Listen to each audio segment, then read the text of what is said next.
जितनी बार आप निर्णय बदलेंगे, भाग्य भी उतनी बार करवट बदलेगा।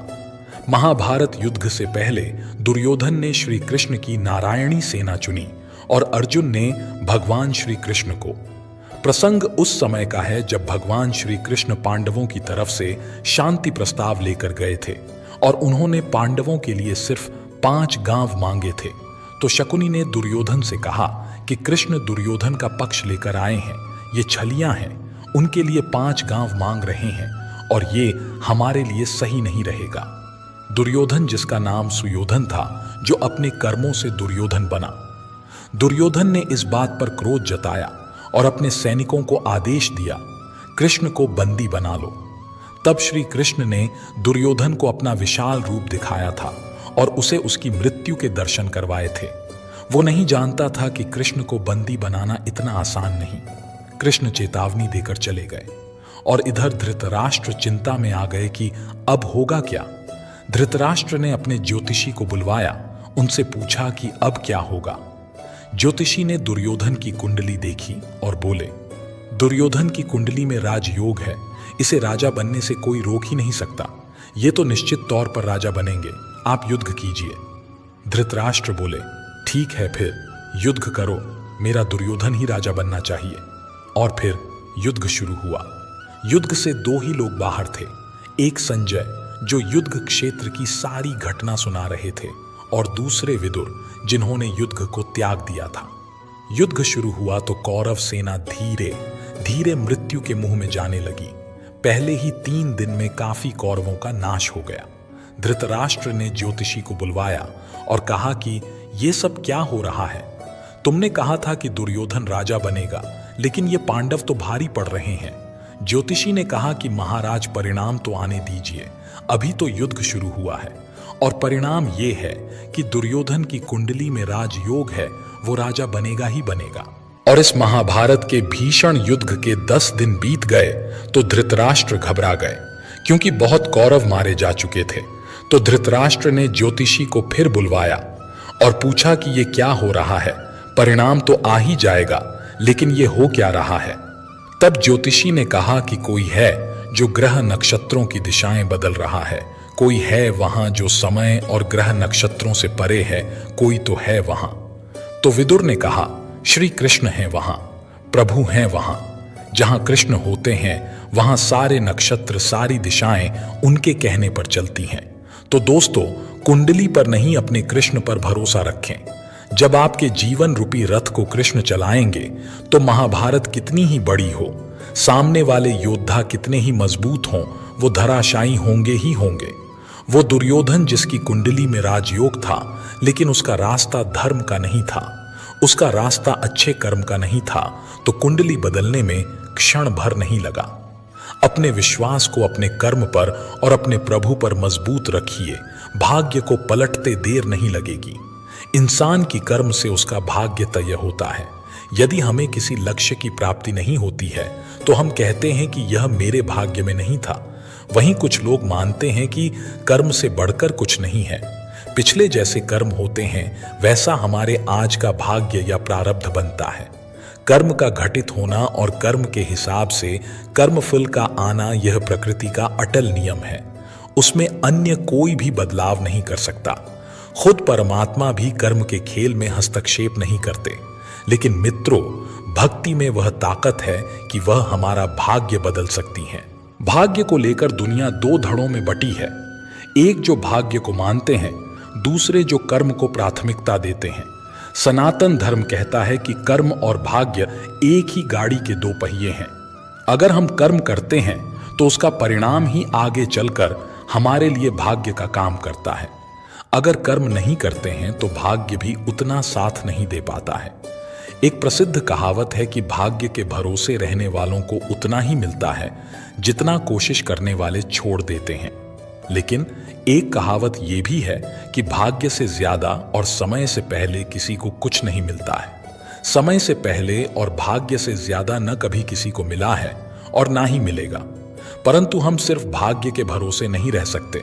व्यक्ति को अपने जीवन में पुरुषार्थ करना ही पड़ता है। बिना पुरुषार्थ के व्यक्ति यदि यह चाहे कि सब कुछ मिल जाए जो मेरे भाग्य में है, वह कदापि संभव नहीं होता है, क्योंकि गतिमान जीवन यात्रा में इंसान की इच्छाएं अनंत होती है।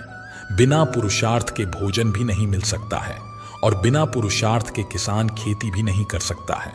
विचारों से भाग्य को एक दिशा जरूर मिलती है, लेकिन दशा क्या रहने वाली है वो आपके कार्य ही निश्चित करते हैं।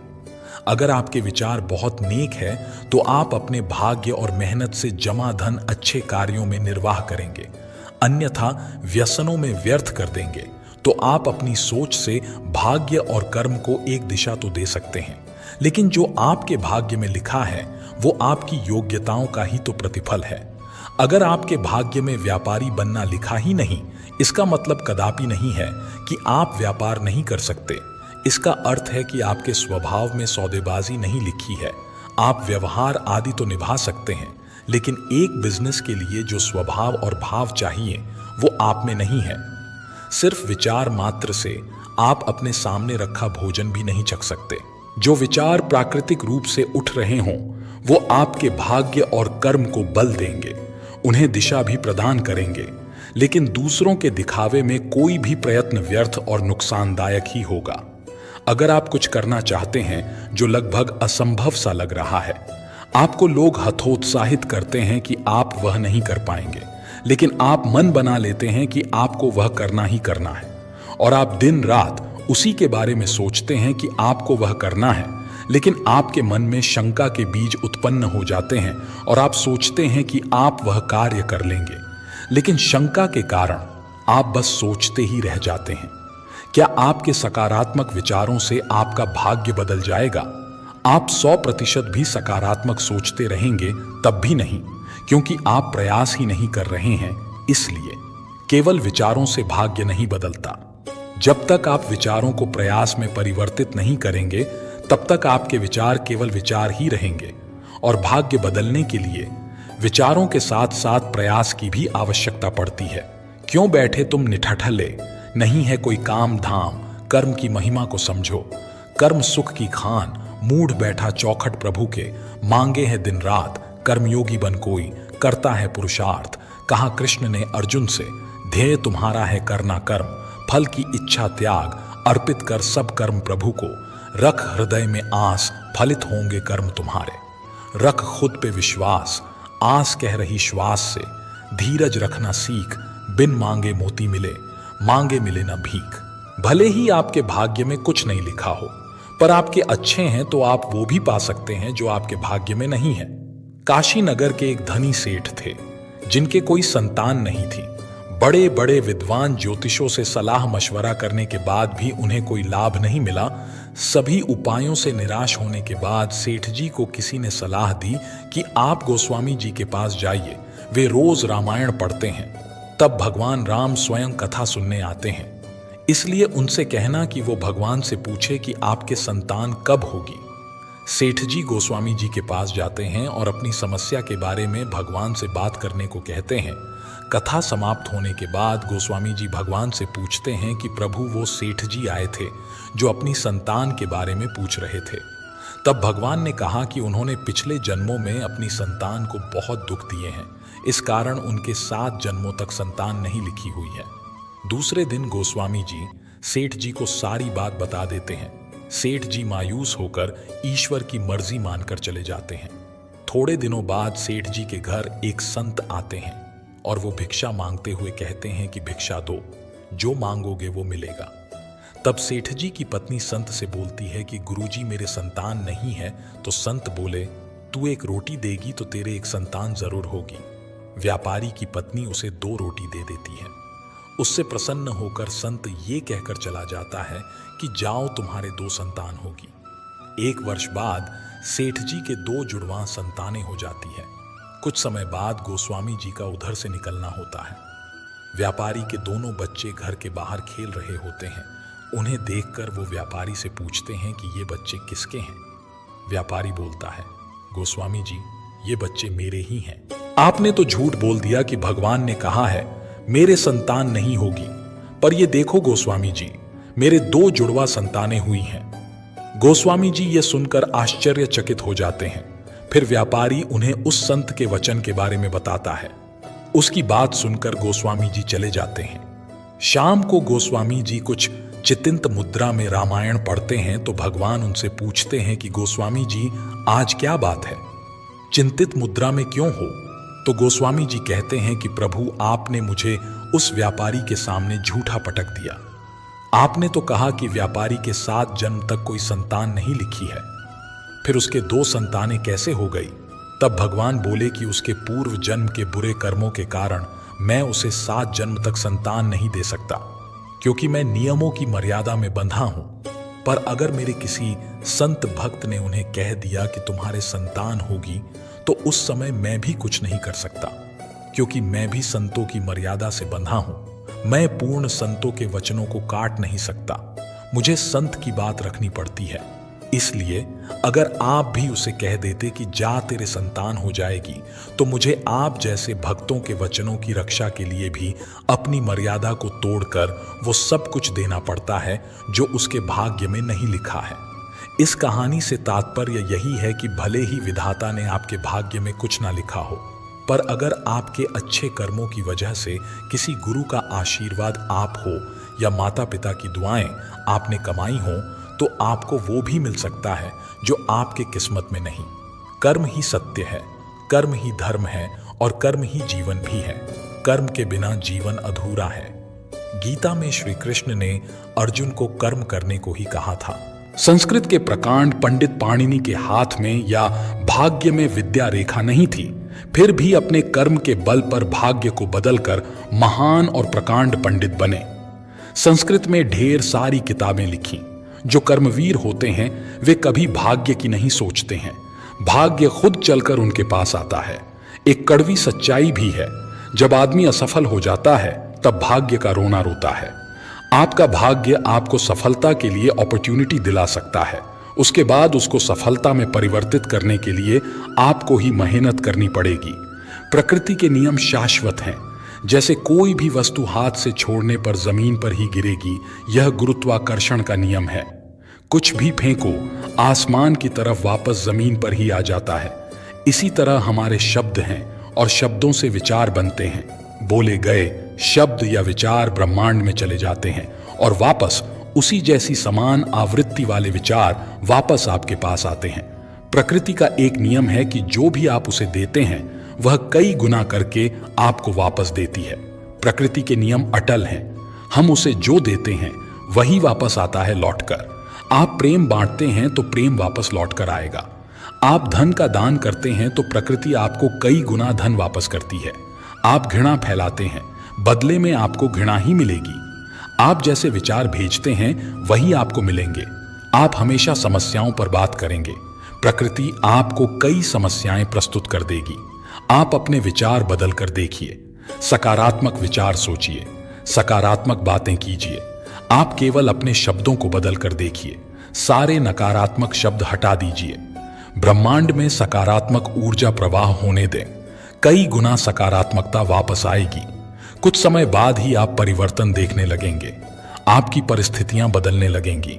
आपको केवल विचार बदलने हैं, अपने कर्म करते रहने हैं, बाकी काम प्रकृति स्वयं कर देगी।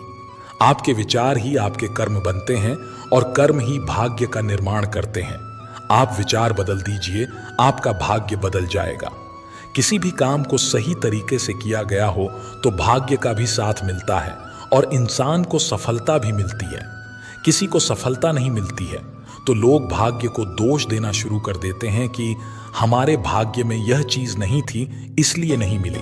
ये कोई नहीं सोचना चाहते हैं कि कहीं ना कहीं काम में कमी रह गई होगी। हजारों ऐसे उदाहरण मिलेंगे जहां भाग्य की अधिक प्रबलता थी तो कहीं कर्म की थी।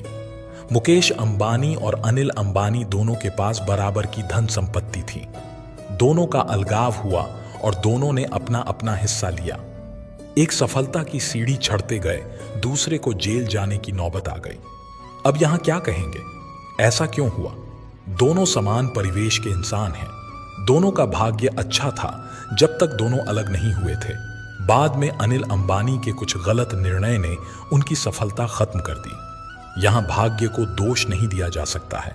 अगर कोई यह कहे कि उनका भाग्य ही सही नहीं था तो हमें यह विश्लेषण जरूर करना चाहिए कि कहीं ना कहीं उनके काम में कमी रह गई होगी, कुछ निर्णय गलत हुए होंगे। अच्छे कर्म किए तो भाग्य भी साथ है, गलती हुई तो भाग्य भी साथ छोड़ देता है। जेट एयरवेज बंद हो गया और 22,000 आदमी एक साथ बेरोजगार हो गए। क्या सबका भाग्य एक साथ खराब हुआ? नहीं, ऐसी बात नहीं है। कंपनी की गलत नीतियों के कारण सबको परेशानी हुई, जबकि यही लोग पहले अपने आप को खुशकिस्मत समझते होंगे कि कितनी अच्छी जगह काम कर रहे हैं। सही या गलत निर्णय ही हमारे कर्म को निर्धारित करते हैं और उसी के अनुसार भाग्य भी वैसा ही रूप ले लेता है। किसी का गरीब घर में जन्म लेना उसका भाग्य हो सकता है, लेकिन अपने कर्मों से गरीबी दूर करके अपनी जिंदगी को सही बनाना उसकी मेहनत और लगन और उसके कर्म है।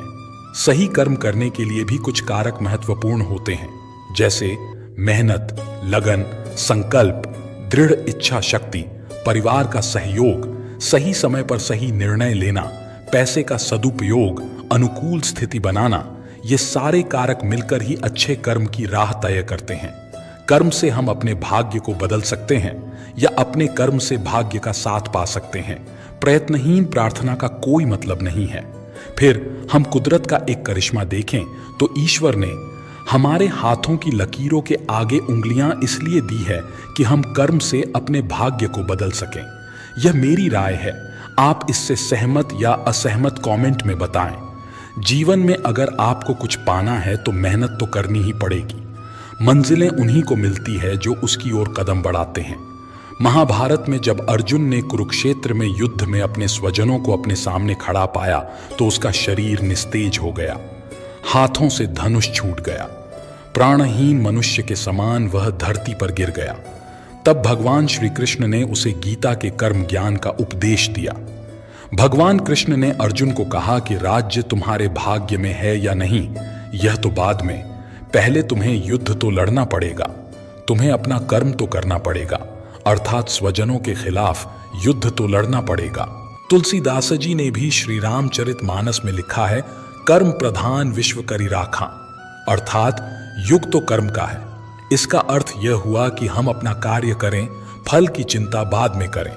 किसान जब खेत में बीज बोता है तो उसे यह नहीं पता होता कि बारिश होगी या नहीं, जमीन में से बीज से अंकुर फूटेगा या नहीं, अगर पौधे आ भी गए तो उस पर फल आएंगे या नहीं।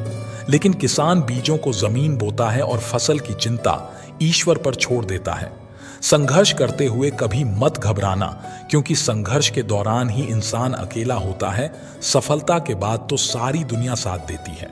परेशानी आए तो ईमानदार रहें, धन आ जाए तो सरल रहें, अधिकार मिलने पर नम्र रहें और क्रोध आने पर शांत रहें। यही जीवन का प्रबंधन कहलाता है।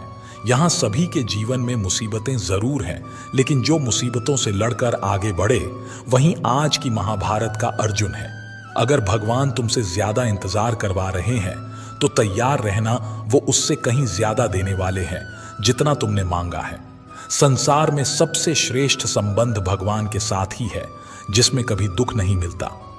पांव दिखते नहीं फिर भी हर संकट में दौड़ के आता है, हाथ भी दिखते नहीं लेकिन सर पे हाथ फिराता है। बस यूं समझो कि मेरे तो हर सुख दुख में मेरा कृष्ण काम आता है। तनाव से केवल समस्याएं जन्म ले सकती हैं, समाधान खोजने हैं तो मुस्कुराना ही पड़ेगा। कुछ बुद्धिमान तो होते हैं, परंतु धन के हाथ लगते ही उनमें अभिमान की आग बहुत तीव्रता से जलने लगती है। कभी कभी आप बिना कुछ गलत किए भी बुरे बन जाते हैं, क्योंकि जैसा लोग चाहते हैं आप वैसा नहीं करते।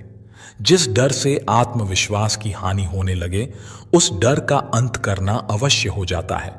समय और स्थिति कभी भी बदल सकती हैं, अतः कभी किसी का ना ही अपमान करे और न ही किसी को तुच्छ समझे। आप शक्तिशाली हो सकते हैं, पर समय आपसे अधिक शक्तिशाली है। जो हो रहा है उसे होने दो। तुम्हारे ईश्वर ने तुम्हारी सोच से बेहतर तुम्हारे लिए सोच रखा है। जैसे पानी में तैरती नाव को तूफान उसे अपने लक्ष्य से दूर ले जाता है, वैसे ही इंद्रिय सुख मनुष्य को गलत रास्ते की ओर ले जाता है। अभिमान को आने मत दो, स्वाभिमान को जाने दो, क्योंकि अभिमान आपको उठने नहीं देगा और स्वाभिमान कभी गिरने नहीं देगा। एक दिन शिकायत आपको वक्त से नहीं बल्कि खुद से होगी कि एक खूबसूरत जिंदगी सामने थी और आप दुनियादारी में उलझे रहे। सच्ची बातें जिंदगी में दो लोगों का होना बहुत जरूरी है। एक कृष्ण जो ना लड़े फिर भी जीत पक्की कर दे, दूसरा कर्ण जो हार सामने हो फिर भी साथ ना छोड़े। आपकी नीयत से ईश्वर खुश होते हैं और दिखावे से इंसान। अब ये आप पर निर्भर करता है कि आप किसे खुश करना चाहते हैं। जब आप कृष्ण की पूजा नहीं कर पाए तो यह मत समझना समय नहीं मिला। सोचो, आज हमने ऐसा कौन सा काम किया कि भगवान ने अपने सामने खड़ा होना पसंद नहीं किया। अगर साफ नीयत से मांगा जाए तो ईश्वर नसीब से बढ़कर देता है। दुनिया में दो तरह से लोग हैं। एक वो जो इस बात को चरितार्थ करते हैं कि कर्म कर, फल की चिंता मत कर, यानी वे भाग्य के भरोसे नहीं जीते, बल्कि ये सोचते हैं कि अगर हम मेहनत करेंगे, मन लगाकर काम करेंगे तो अपनी नियति को बदल पाएंगे। दूसरे वो लोग जो सोचते हैं कि नियति का लिखा कोई नहीं बदल सकता, यानी वो जो भाग्य पर भरोसा करते हैं और सोचते हैं कि जो भाग्य में लिखा है वही मिलेगा। इन दोनों तरह की मानसिकता से मन में दो तरह के सवाल उठते हैं। पहला ये कि आखिर कौन सही है, और दूसरा ये कि क्या नियति और कर्म दोनों एक दूसरे से जुड़े हैं। हिंदू धर्म के अधिकतर वेदों की यह मान्यता है कि नियति और कर्म एक साथ चलते हैं। आप जैसा कर्म करते हैं वैसा फल पाते हैं, लेकिन साथ में वो ये भी कहते हैं कि आपको सभी कर्मों का फल एक साथ एक ही जन्म में भुगतना नहीं पड़ता है। धार्मिक मान्यताओं के अनुसार हर व्यक्ति का जन्म और मृत्यु का एक चक्र होता है जो कई जन्मों का चक्कर लगाता है। आपके पिछले जन्म का किया हुआ कर्म आपके नए जन्म की नियति में एक अहम भूमिका निभाता है, और सही समय पर सही कर्म कर हम अपनी नियति के बारे में कुछ करने की स्थिति में होते हैं। सत्कर्म, शुद्ध विचारों, प्रार्थना, मंत्र और ध्यान के माध्यम से हम वर्तमान जीवन में भाग्य को बेहतर बना सकते हैं। अधिकतर सिद्धांत कर्म की प्रधानता पर जोर देते हैं। कर्म और भाग्य में अन्योन्याश्रय संबंध है। आपके कर्म के अनुसार आपका भाग्य बदलता रहता है। आप अपने भाग्य को न तो नियंत्रण में रख सकते हैं और न ही यह सोच सकते हैं कि भाग्य में यही लिखा है तो यही होगा। यह सच है कि आपका भाग्य आपके कंट्रोल में नहीं है और न ही आपके कर्मों का परिणाम, लेकिन अगर आप में दृढ़ इच्छा शक्ति है तो आप बहुत हद तक अपनी नियति को अपने पक्ष में कर सकते हैं। हम भाग्य को बदल नहीं सकते। यह सोचकर निष्क्रिय हो जाना गलत है, क्योंकि वो आप में नकारात्मकता ला रहा है और कर्म के प्रति उदासीन बना रहा है। उम्मीद की भावना मानव जीवन के लिए एक बहुत बड़ी देन है जो आपको भविष्य को बदलने का हौसला देता है। यह हौसला आपको कर्म के लिए अग्रसर करता है और कर्म आपकी नियति को दिशा देते हैं। इसलिए न तो नियति पर भरोसा करके कर्म विहीन बने और न ही कर्म करते हुए परिणाम के बारे में सोचकर परेशान हो। सोच समझकर कर्म का चुनाव करें। नियति तय करना आपके वश में नहीं है, लेकिन कर्म अच्छे करने हैं या बुरे, यह चुनना आपके हाथ में है। अगर आप नियति में यकीन रखते हैं तो आपको अपने कर्मों के चुनाव पर बहुत ध्यान देना चाहिए, क्योंकि केवल ये ही आपके भाग्य को पूर्व जीवन में और वर्तमान जीवन में बदलने की क्षमता रखते हैं। कर्म ही तो पाप और पुण्य तय करते हैं, जिसका हिसाब आपको हर जन्म में देना होता है। लेकिन ये हिसाब बेहद सरल है। आप जितना पुण्य करेंगे, आपके पापों का भंडार खत्म होता जाएगा। पुराणों में इसे संचित कर्म कहा गया है, जिसके अनुसार एक ही जीवन में सभी कर्मों का फल भुगतना असंभव है। संचित कर्म के इस भंडार से पूरे एक जीवन के लिए मुट्ठी भर कर्म निकाल लिया जाता है, और यह मुट्ठी भर कर्म आपके अगले जन्म का भाग्य बन जाता है। उस भाग्य का फल भोग लेने के बाद वह समाप्त हो जाता है और फिर आपके नए कर्म आपका भाग्य तय करने लगते हैं। ये तो हैं हमारे वेदों की मान्यताएं, लेकिन आपका इस बारे में क्या सोचना है? एक नगर में एक बहुत कुशल कारीगर रहता था। उसका नाम सोमलिक था। सोमलिक दूसरे कारीगरों की तुलना में बहुत मेहनत करता था। उसके द्वारा बनाए गए कपड़े दूसरे कारीगरों से बहुत अच्छे होते थे, किंतु उसे काम के मुताबिक पैसा नहीं मिलता था। उसे लगने लगा कि इस नगर में उसके कार्य के अनुरूप पैसा नहीं मिल पा रहा है, उसे किसी दूसरे नगर चले जाना चाहिए। उसे कुछ लोगों ने समझाया कि धन मिलना न मिलना तो भाग्य पर निर्भर है। अगर उसके भाग्य में धन नहीं है तो वो कहीं भी चला जाए, उसे धन नहीं मिल सकता। इसीलिए उसे इसी नगर में रहकर कार्य करना चाहिए। सोमलिक को लगता था बिना परिश्रम के धन प्राप्त नहीं किया जा सकता। भाग्य की बातें तो वे लोग करते हैं जो मेहनत नहीं करना चाहते। भाग्य भी उसी का साथ देता है जो परिश्रम करता है। ऐसा सोचकर सोमलिक एक बड़े नगर चला गया और वहां बहुत मेहनत से कार्य करने लगा। मेहनत के अनुसार पैसा भी मिलने लगा। सोमलिक ने 2 वर्ष मेहनत करके 500 स्वर्ण मुद्राएं कमाई और उन्हें लेकर खुशी खुशी अपने घर जाने लगा। जाते जाते रास्ते में उसे रात हो गई और वह रास्ते में ही एक बड़े से पेड़ पर सो गया। सपने में सोमलिक ने 2 पुरुषों को देखा। उनमें से एक दूसरे से कहता है, सोमलिक के भाग्य में अधिक धन नहीं है, फिर तुमने उसे 500 स्वर्ण मुद्राएं क्यों दी? दूसरा बोला, परिश्रमी को उसके परिश्रम का फल मिलना चाहिए, इसीलिए मैंने उसकी मेहनत के अनुरूप पैसा दिया है। उसके भाग्य का अंतिम निर्णय तुम्हारे हाथ में है। सोमलिक घबरा कर उठ गया और अपनी पोटली टटोलने लगा। उसने देखा उसकी पोटली खाली है। यह देख वह बहुत दुखी हुआ और सोचने लगा, अब किस मुंह से घर जाऊंगा। वह फिर से उसी नगर में लौट आया और इस बार और अधिक परिश्रम करके 1 साल में ही 500 स्वर्ण मुद्राएं अर्जित कर ली और उन्हें लेकर फिर घर के लिए निकल पड़ा। इस बार भी फिर उसी वृक्ष के नीचे उसे रात हो गई, किंतु इस बार वह नहीं रुका और आगे निकल गया। रास्ते में उसे फिर वही दोनों पुरुष दिखलाई दिए। सोमलिक छुपकर उनकी बातें सुनने लगा। पहला बोला, तुम्हें पता है सोमिलक के भाग्य में अधिक धन नहीं है। इस बार फिर से तुमने उसे 500 स्वर्ण मुद्राएं दे दी हैं। दूसरा बोला, मैं तो परिश्रमी को उसके परिश्रम का फल देता हूं। अंतिम निर्णय तो तुम्हारा ही रहता है, तुम्हें जैसा लगे वैसा करो। सोमलिक ने डर कर अपनी पोटली को टटोली। पोटली में कुछ नहीं था। सोमलिक को बहुत दुख हुआ। उसे लगा उसका जीवन व्यर्थ है। इस तरह मेहनत करने से कोई फायदा नहीं है और वह आत्महत्या करने के लिए ऊंची पहाड़ी से कूदने लगता है। तभी एक दिव्य पुरुष प्रकट हुआ और सोमलिक से बोला, ठहरो सोमलिक, तुम्हारे भाग्य में धन नहीं है, इसीलिए तुम्हारे धन को मैं चुरा लेता था। आत्महत्या करना पाप है, इसीलिए आत्महत्या का ख्याल अपने मन से निकाल दो। सोमलिक बोला, हे दिव्य पुरुष, अब मैं किस मुंह से अपने घर जाऊं? मुझे इस तरह खाली हाथ आया देखकर मेरे परिवार वाले क्या कहेंगे? दिव्य पुरुष ने सोमलिक से कोई एक वरदान मांगने के लिए कहा। सोमलिक बोला, मुझे वरदान में बहुत अधिक धन चाहिए। दिव्य पुरुष ने कहा, सोमलिक, तुम्हारे भाग्य में धन का भोग नहीं है। भोग रहित धन का क्या उपयोग?